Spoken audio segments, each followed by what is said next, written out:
नमस्कार,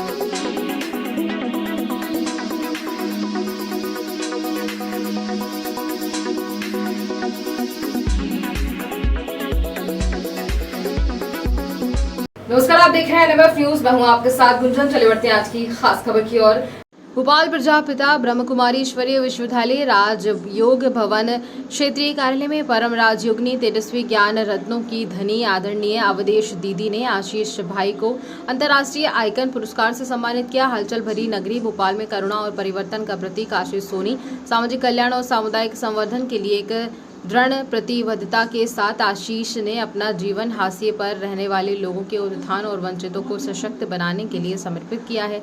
अपनी पहल और अथक प्रयासों के माध्यम से उन्होंने शिक्षा और स्वास्थ्य सेवा से लेकर पर्यावरण स्थिरता तक विभिन्न क्षेत्रों में प्रभावशाली बदलाव से उत्प्रेरित किया है। उनकी परोपकारी भावना और दूरदर्शी नेतृत्व ने न केवल अनगिनत जीवन को बदल दिया है, बल्कि सकारात्मकता और आशा के तरंग प्रभाव को भी प्रेरित किया है। आशीष सोनी निस्वार्थ सेवा के साथ का प्रतीक है और एक सच्चे अंतर्राष्ट्रीय आइकन के रूप में खड़ा है, जो सहानुभूति, लचीलापन और मानवता को बेहतरी के लिए दृढ़ समर्पण के मूल्यों को दर्शाता है। उन्हें अंतर्राष्ट्रीय आइकन पुरस्कार 2024 से सम्मानित करते हुए हम उनकी उल्लेखनीय उपलब्धियों के जश्न मनाते हैं और एक उज्जवल अधिक न्याय संगत दुनिया के लिए उनकी चल रही खोज की घोषणा करते हैं। भोपाल से मीनू गुप्ता की रिपोर्ट। ब्रह्मा कुमारी आश्रम में एक लंबे समय से समर्पित हैं। कहीं ना कहीं उन्होंने वर्ल्ड रिकॉर्ड भी बनाया है। ट्रक खींचना, भोपाल की नगरी के बोट क्लब को खींचना, प्लेन को खींचना, एक लंबा रिकॉर्ड बनाया और समाज के लिए एक सरल हृदय वाले हमारे साथ उपस्थित हैं बीके आशीष। आशीष भाई, आपका हमारे इस चैनल में बहुत बहुत स्वागत है। अभी आपको दिल्ली में आइकॉनिक अंतरराष्ट्रीय सम्मान से सम्मानित किया गया। सबसे पहले आप ये बताइए, आपको कैसा महसूस हो रहा है? हमें बहुत खुशी होती है समाज सेवा करने में, और खास युवा पीढ़ी को नशा मुक्त बनने के लिए हम मेडिटेशन सिखाते हैं, प्रतिज्ञा कराते हैं और समझाते हैं प्रदर्शनी के माध्यम से। जहां आज के युग में युवा नशा में लीन हो गई है, वहीं आप समाज के लिए लगातार काम कर रहे हैं, उन्हें प्रेरित कर रहे हैं। जब आपको इस तरह के लोग मिलते हैं और अपनी समस्याएं बताते हैं, तो आप उनका किस तरह से निराकरण करते हैं? अध्यात्म ज्ञान सर्वश्रेष्ठ ज्ञान, सबसे ऊंचा ज्ञान है। जब हम रोज जैसे शरीर को भोजन देते हैं, शरीर मजबूत बनता है, उसी तरह आत्मा का जो भोजन है वो है आध्यात्मिक ज्ञान। इससे पावर मिलती है।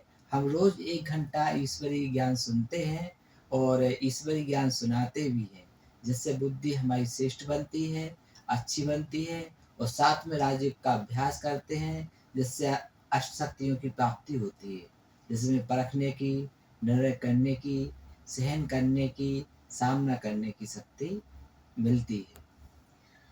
युवाओं को एक बड़ा आश्चर्य की चीज लगती है कि आप अपने दांतों से गाड़ी खींच लेते हैं, जहां मजबूती की बात आती है।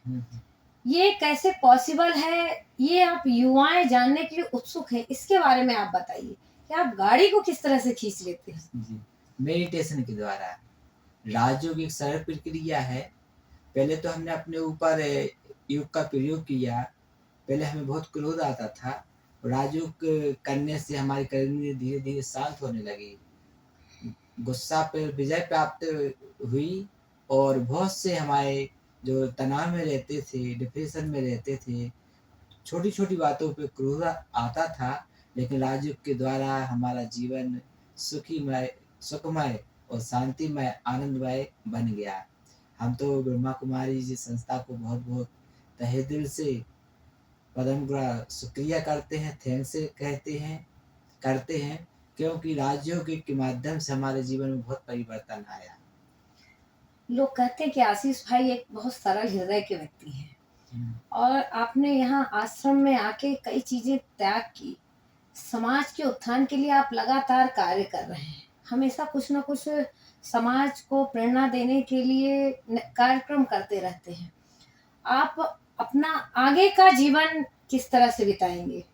कहते हैं विश्व एक परिवार, हम सब भगवान के बच्चे हैं, और सबके अंदर विशेषताएं अलग अलग दी है भगवान ने।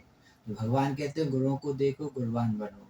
तो हमें यही मन में इच्छा रहती, संकल्प रहते हैं, सभी का जीवन सुखी बने, संपन्न बने। भगवान आकर अभी तो वरदान दे रहे हैं और हर चीज़ से सशक्त बना रहे हैं। और हम भी प्रदर्शनी लगाते हैं, बेटी बचाओ अभियान चलाते हैं, नशा मुक्ति अभियान चलाते हैं और पर्यावरण को पे कार्यक्रम करते हैं। और हम बहुत अच्छे आध्यात्मिक प्रदर्शनी के माध्यम से योगिक खेती, जैविक खेती पे भी जोर देते हैं, क्योंकि आजकल हम सब जो मार्केट में आ रहा है रासायनिक सब्जी उगा रहे हैं, है ना, जिसके शरीर पे बहुत प्रभाव पड़ रहा है। बीमारी अनेक प्रकार की आने लगी है।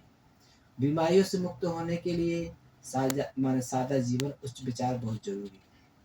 40 साल के बाद लगातार व्यक्तियों में आजकल बीमारियां आ जाती हैं। जी। आप इसके लिए क्या सुझाव देंगे कि खान पान क्या होना चाहिए, किस तरह से हमें अपना जीवन जीना चाहिए? हाँ, पहला तो हम यही कहना चाहते हैं, सवेरे जब हमारी पहली आँख खुलती है, आँख खुलते ही भगवान का ध्यान करें, गुड मॉर्निंग बोलें, ओम शांति बोलें। और भगवान की याद में आप सवेरे से एकांत में जाएं, परमात्मा को याद करें, ज्ञान का मनन चिंतन करें, अच्छी किताबें पढ़ें और एक्सरसाइज करें, व्यायाम करें। शरीर को स्वस्थ रखने के लिए बहुत ज़रूरी है। और भगवान की याद में भोजन बनाएंगे और खाएंगे तो इससे आत्मा को शक्ति मिलेगी। एक और सवाल आपसे है कि डिप्रेशन से कैसे मुक्ति पाई जाए? आज के युवा जनरेशन जो है, ज़्यादातर लोग आत्महत्या करने की कोशिश करते हैं या कर ही लेते हैं। उसका कारण रहता है डिप्रेशन या बहुत सारी चीज़ें हैं। इसके लिए आप क्या कहेंगे? बहुत अच्छा आपने प्रश्न किया है आपने, हाँ बहुत अच्छा लगा। डिप्रेशन आता है टेंशन लेने से। अगर हम टेंशन, टेन माने 10 और सन माने बच्चे, 10 बच्चे जहाँ होंगे तो वहाँ पे झगड़ा होगा, है ना। लेकिन आ लगा दो अटेंशन, माने जब हम छोटी छोटी बातों पे सावधानी से चलते हैं तो हमारा कभी भी टेंशन नहीं रहेगा। युवाओं को आप क्या संदेश देंगे? युवा पीढ़ी को यही संदेश देना चाहते हैं, ऐसे कर्म करें जो कहे माता पिता वाह मेरे बच्चे कितने अच्छे हैं, और समाज वाले भी कहें कितने अच्छे इंसान बन गए हैं। आज इंसान नहीं, दानव बन गए हैं। तो हमें दानव से इंसान बनाने के लिए उनकी बुराइयों को से हमें घृणा करनी है, व्यक्ति से हमें घृणा नहीं करनी है। व्यक्ति को परिवर्तन करने के लिए हमें 3 पौधे दिल में लगाना है। दुआएं देनी है पहला, दुआएं लेनी है दूसरा, दुआएं करनी है ये तीसरा। अभी आपको अंतर्राष्ट्रीय आइकॉन से सम्मानित किया गया दिल्ली में। जी। इसमें जो समाज के लिए विशेष काम करते हैं उन्हें ये सम्मान मिलता है। जी जी। इसके विषय में आप 2 शब्द बोलिए कि ये सम्मान पाने के बाद आपको क्या महसूस होता है? हमें बहुत खुशी मिली, क्योंकि हम बहुत दिनों से काफ़ी 2006 से ये प्रोग्राम कर रहे हैं। जगह जगह बेटी बचाओ अभियान चलाते हैं, नशा मुक्ति अभियान चलाते हैं और स्कूलों में, कॉलेजों